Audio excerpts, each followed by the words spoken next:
City of Dayton, 1950. This was a black and white aerial in my father's collection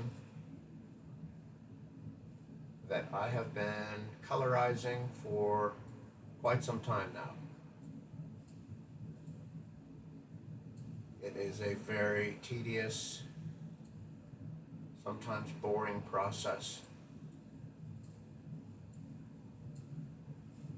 But the final product of a picture such as this with such high resolution is sometimes worth the effort, in my opinion. Some of these buildings are still standing today,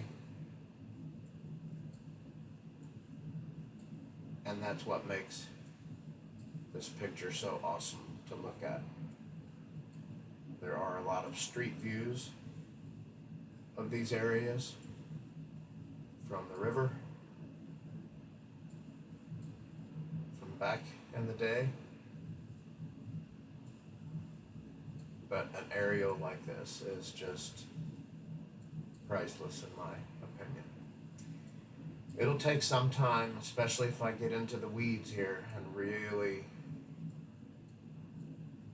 focus way in the background as well. I'm contemplating letting that go as is, because I think the focus will be much closer to the city itself.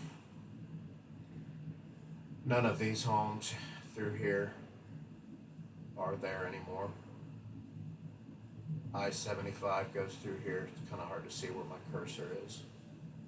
I can change that in my preferences, but there you go.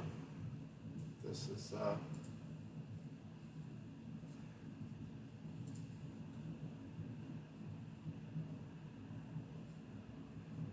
City of Dayton, 1950.